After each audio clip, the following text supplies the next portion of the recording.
லோன்னாலே இதுகிட்ட போகவே போகாதீங்க அப்படின்றாங்க.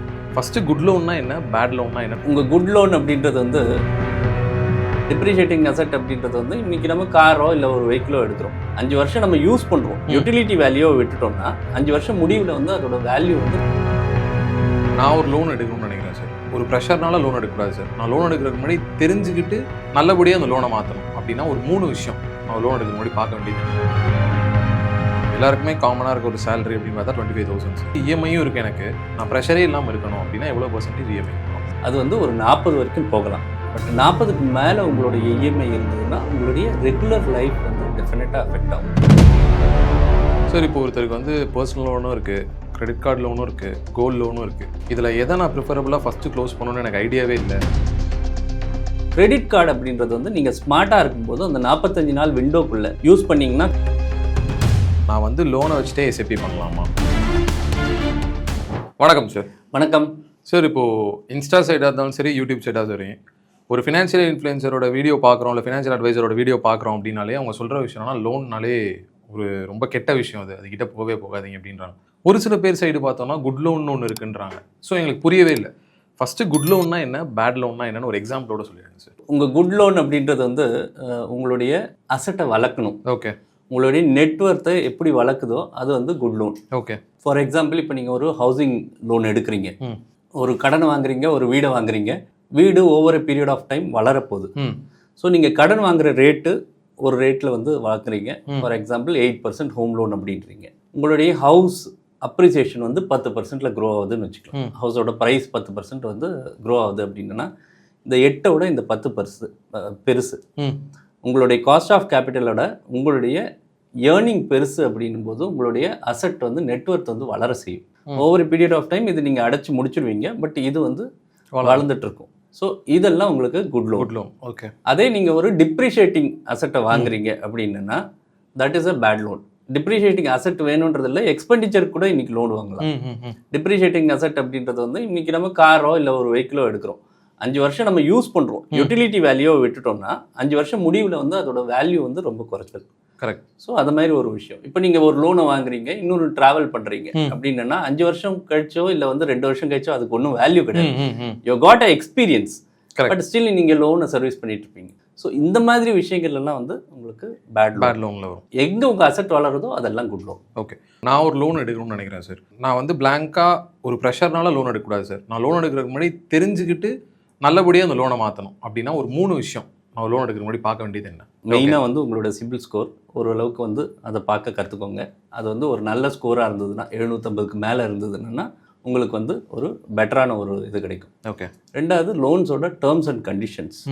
நீங்கள் வந்து லோனை ஜஸ்ட் அப்படியே ஒரு விஷயம் பார்க்காம லோனுக்கு வந்து ப்ரீபேமெண்ட் எவ்வளோ வந்து உங்களுடைய பெனால்ட்டிஸ் இருக்குது, நீங்கள் வந்து ஹிடன் சார்ஜஸ் ஏதாவது இருக்கா, ப்ராசஸிங் ஃபீஸ் என்ன இருக்குது, இந்த விஷயங்களை வந்து நிச்சயமாக வந்து நீங்கள் வந்து பார்க்க கற்றுக்கணும். ஓகே. 3வது விஷயமா நீங்கள் பார்க்க வேண்டியது வந்து பேசிக்கலி நீங்கள் ஏதாவது பழைய லோன்லேருந்து உங்களுக்கு வந்து விடுபடாமல் இருக்கிறீங்களா அப்படின்றத ஒன்று பார்க்கணும் நீங்கள். ஸோ பழைய லோன் இல்லைன்னா அந்த பிரச்சனை கிடையாது. பட் வந்து பழைய லோனோட இந்த பாரோவிங்க சேரும்போது இட் ஷுட் நாட் இன்க்ரீஸ் உங்களுடைய மந்த்லி கமிட்மெண்ட்டையோ இல்லை உங்களுடைய ரெகுலாரிட்டியோ வந்து அதை அஃபெக்ட் பண்ணக்கூடாது. இந்த விஷயத்தை நீங்கள் பார்க்கணும். சார் இப்போது எல்லாருக்குமே காமனாக இருக்க ஒரு சேலரி அப்படின்னு பார்த்தா 25,000 சார். அதில் தான் எல்லார் சேலரியுமே இருந்துட்டு வருது. ஸோ இந்த சேலரியில் நான் வந்துட்டு இஎம்ஐயும் இருக்குது எனக்கு. ஸோ எவ்வளோ பர்சன்டேஜ் இஎம்ஐக்கு போகலாம் சார்? நான் ப்ரெஷரே இல்லாமல் இருக்கணும் அப்படின்னா எவ்வளோ பர்சன்டேஜ் இஎம்ஐக்கு போகலாம்? 30%ன்றது வந்து ஜென்ரலாக வந்து நம்ம சொல்லக்கூடிய ஒரு விஷயம். 30%க்கு மேலே இஎம்ஐ இல்லாமல் இருக்கணும் அப்படின்றது வந்து ஒரு ஜென்ரல் ஒரு ரூல். ஓகே. 30%க்குள்ளே மொத்த இஎம்ஐயும் இருந்ததுன்னா நல்லது. அது வந்து ஒரு 40 வரைக்கும் போகலாம். பட் 40க்கு மேலே உங்களுடைய இஎம்ஐ இருந்ததுன்னா உங்களுடைய ரெகுலர் லைஃப் வந்து டெஃபினட்டாக அஃபெக்ட் ஆகும். ரெகுலர் மந்த்லி இது வந்து ரொம்ப டைட்னஸ் இருக்கும். நிறைய தடவை நிறைய பேர் அந்த தப்பு பண்ணிடுறாங்க. அண்ட் வந்து அந்த லைஃபோட ஒரு ஃப்ரீடமே இல்லாமல் இருக்கும். ஸோ ஒரு 40%க்குள்ளே இருந்ததுன்னா டெஃபினட்டாக நல்லாயிருக்கும். சார் இப்போ ஒருத்தருக்கு வந்து பர்சனல் லோனும் இருக்குது, கிரெடிட் கார்டு லோனும் இருக்குது, கோல்டு லோனும் இருக்குது. இதில் எதை நான் ப்ரிஃபரபுளாக ஃபஸ்ட்டு க்ளோஸ் பண்ணணும்னு எனக்கு ஐடியாவே இல்லை. நான் எல்லாத்துலேயும் ஒன்று போட்டுனே இருக்கேன், எனக்கு போய்கிட்டே இருக்குது அப்படின்றாங்க. ஸோ இதை அரேஞ்ச் பண்ணி சொல்லுங்கள் சார், எப்படி நான் க்ளோஸ் பண்ணலாம் அதை? சரி, இப்போ உங்களோட மோஸ்ட் ப்ரிஃபர்ட் லோன் நீங்கள் சொன்ன கேட்டகரியிலேருந்து பார்த்தோம்னா கோல்டு லோன். கோல்டு லோனோட இன்ட்ரெஸ்ட் ரேட் எவ்வளோன்னு பார்த்தீங்கன்னா 7.5% 10%. அது வந்து நீங்கள் தொடரலாம். ஓகே. ஸோ அது வந்து உங்களுக்கு ஓரளவுக்கு வந்து பெட்டரான இது. இந்த இதில் வேறு வழியே இல்லைன்னா இது பெட்டர்.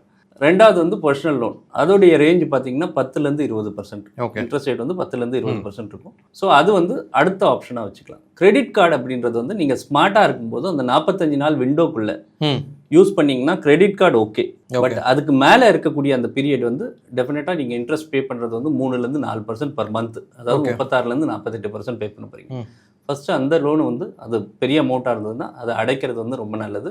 தென் பர்சனல் லோன், அதுக்கப்புறம் நீங்கள் கோல்டு லோன் ஒர்க் பண்ணிங்கன்னா நல்லாயிருக்கும். ஓகே சார், இந்த கேள்வி நான் உங்கள்கிட்ட நிறைய வீடியோவில் கேட்டிருக்கேன். பட் இது லோன் பற்றி பேசினாலும் திரும்பவும் கேட்டுறேன் சார்.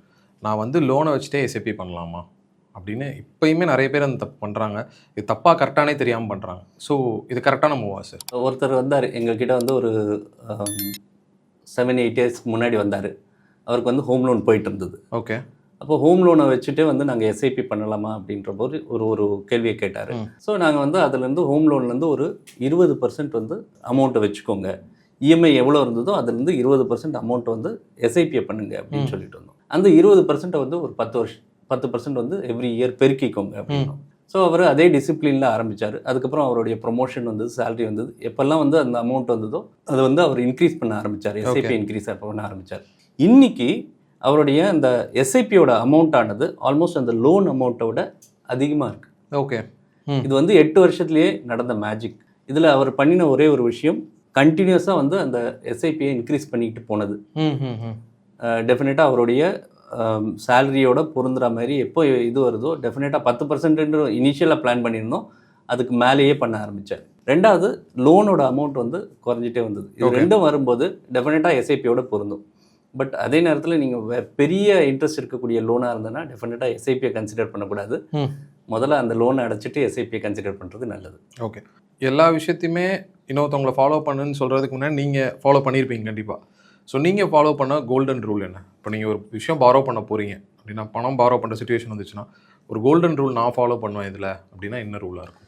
ஃபஸ்ட்டு வந்து இந்த 30% இஎம்ஐ ரூல். இஎம்ஐ வந்து 30% மேலே நம்மளுடைய இன்கம்க்கு மேலே வந்து போகவே கூடாது. அதே மாதிரி நம்மளுடைய பாரோயிங் வந்து ரொம்ப பெரிய அமௌண்ட் வந்து இருக்கக்கூடாது. எப்பயுமே வந்து நம்ம அசட் சைடில் இருக்க வேண்டியதுனால தேவையில்லாத விஷயங்களுக்கு வந்து டெஃபினட்டாக வந்து லோனுக்கு போகக்கூடாது. ஸோ அந்த விஷயங்களை நம்ம அவாய்ட் பண்ணிடலாம். ரெண்டாவது, ஒரு விஷயம்ல நம்ம லோன் எடுத்துருக்குறோம் அப்படின்னா அந்த மார்க்கெட் அவுட்லுக் அதிகமாக இருக்குது அப்படின்றதுனால இம்மீடியட்டாக போய் லோன் எடுக்கக்கூடாது. அது அதிகமான ஒரு விஷயம்.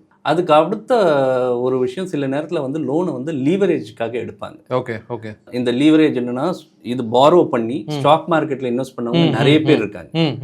ஸோ அந்த மாதிரி என்ன ஆகணும்னா, உங்களுக்கு வந்து ஒரு ஃபிக்ஸட் கமிட்மெண்ட் இருந்துகிட்டே இருக்கும். ஸ்டாக் மார்க்கெட் நீங்கள் எதிர்பார்த்த மாதிரி பண்ணலை அப்படின்னா டெஃபினட்டாக அந்த மாதிரி விஷயங்கள் வந்து ஹர்ட் பண்ணும் உங்களுக்கு.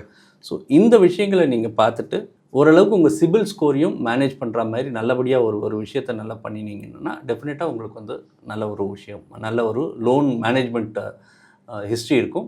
அது உங்களுக்கு ஹெல்ப் பண்ணும். ஓகே சார், நம்ம இந்த வீடியோவில் பேசுகிறப்பே நீங்கள் அதிகமாக மென்ஷன் பண்ண ஒரு வேர்ட், அதிகமானதை விட லோன் அப்படின்னு சொல்கிறப்ப சிபில் ஸ்கோர் அப்படின்ற ஒரு விஷயத்தை சொல்லிக்கிட்டே இருக்கீங்க.